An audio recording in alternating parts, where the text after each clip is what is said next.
I was the officer in charge of optical instrumentation at Vandenberg Air Force Base in the 1369th Photo Squadron. And as such, it was my duty to supervise the instrumentation photography of every missile that went down the Western Test Range. In those days, we called them ICBMs, inter-county ballistic missiles, because most of them blew up on launch. And our job was to determine why they blew up, to provide the engineers good enough engineering sequential photography so that they could see what was wrong with the bird as it took off in flight. What we photographed up there affected me for the rest of my life and made a huge impact on my understanding of the universe and of governmental manipulation of our minds. The purpose of them was they were ballistic missiles. They were to deliver nuclear weapons on targets. That's what they were there for. We weren't launching real nuclear weapons. We were launching dummy warheads. They were the exact size, shape, and dimension and weight of a nuclear warhead. For my stunning achievement in finding a place where I could look back at Vandenberg Air Force Base from up north, and for figuring out how to transmit the timing up there, and for getting the thing set up, I was awarded the Air Force Guided Missile Insignia. I was the first photographic officer in the Air Force to get they called it the missile badge. And it was a highly coveted thing at the time. It was definitely in 1964, because Florence Mansman confirmed that, and he knew. He had written it down and knew the exact date of it. They counted down the missile. We heard engine ignition, lift off. We knew the missile was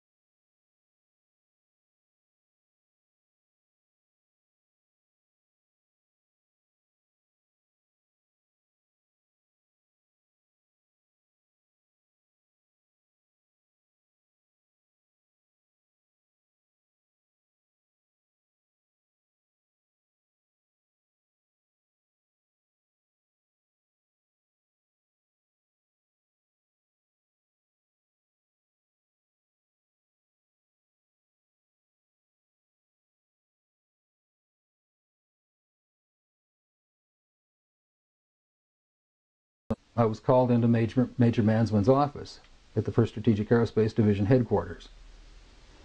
And I walked into his office, and they had a screen and a 16mm projector set up. There was a couch, and Major Mansman said, "Sit down," and there were two guys, as I recall, two guys in gray suits, civilian clothes, which was fairly unusual. And Major Mansman said, "Watch this," and turned on the film projector. And I watched the screen, and there was the launch from the day or two before it at Big Sur. It was quite exciting because of the length of the telescope. As the Atlas missile entered the frame, we could see the whole third stage, which has two rocket nozzles like this and one in the center, a gimbaled one in the center, filling our frame from about 160 miles. That was pretty exciting optics. We watched that stage burn out. We watched the second stage burn out. We watched the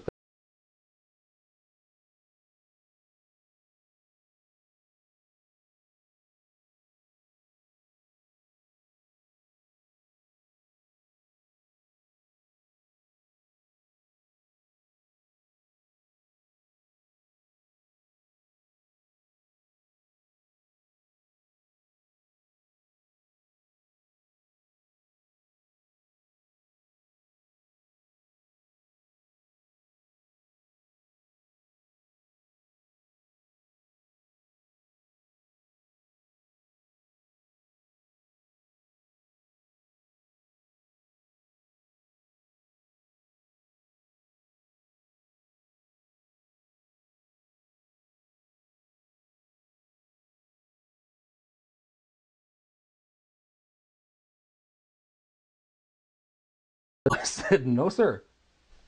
And he said, "What was that?" And I said, "It looks to me like we got a UFO." Now, the thing that we saw, this object that flew in, was circular, was shaped like two saucers cupped like this with a ping pong ball on top. The beam of light came out of the ping pong ball. That's what I saw on film. Now, Major Mansman said to me, after some discussion about it, he said, "You are never to speak of this again. As far as you're concerned, this never happened." And I said, "Well," and he said, "I don't need to emphasize the dire consequences of a security breach, do I?" And I said, "No, sir." And he said, "Fine, this never happened." As I started for the door, he said, "Wait a minute.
Cover-up for 18 years.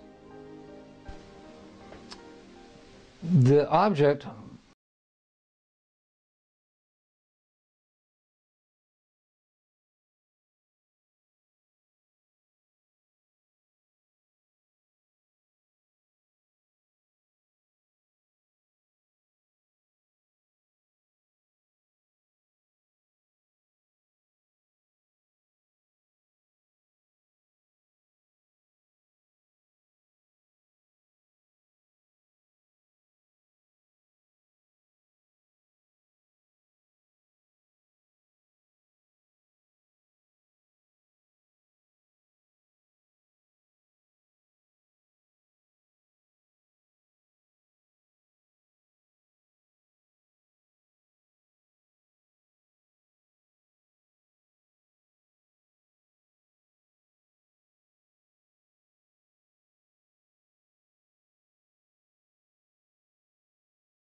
out to our farm. And what it's have some of strange. the recent calls been? What have they been They saying? don't say anything. They simply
from Stanford, and a rancher in Fresno, California.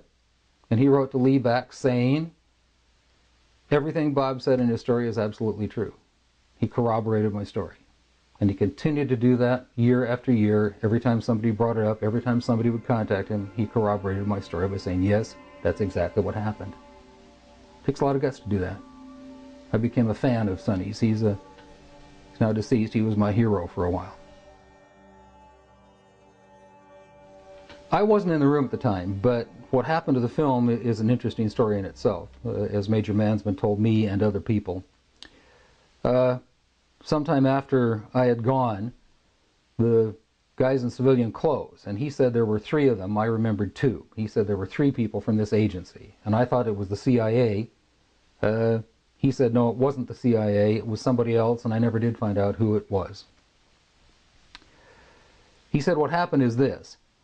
They took the film and they spooled off the part that had the UFO on it, and they took a pair of scissors and cut it off. They put that on a separate reel, they put it in their briefcase, they handed Major Mansman back the rest of the film and said, here, I don't need to remind you, Major Mansman, of the severity of a security breach.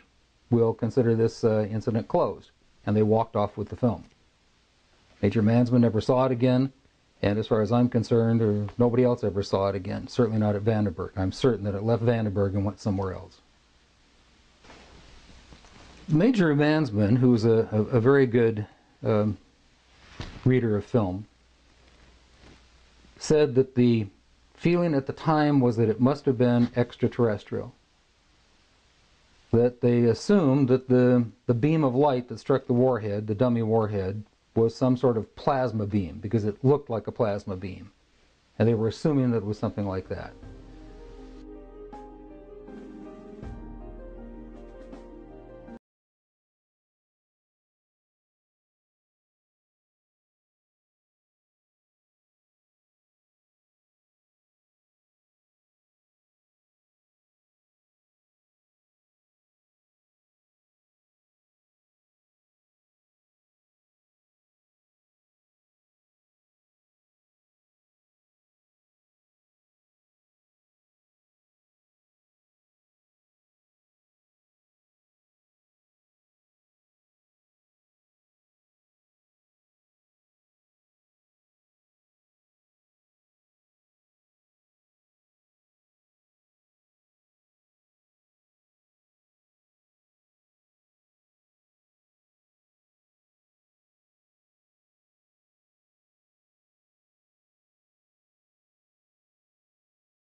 Night specifically, first of all, was that I was ever in the Air Force. They had no record of me. I was at Vandenberg. No, they had no record of that.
and he did a most astonishing thing.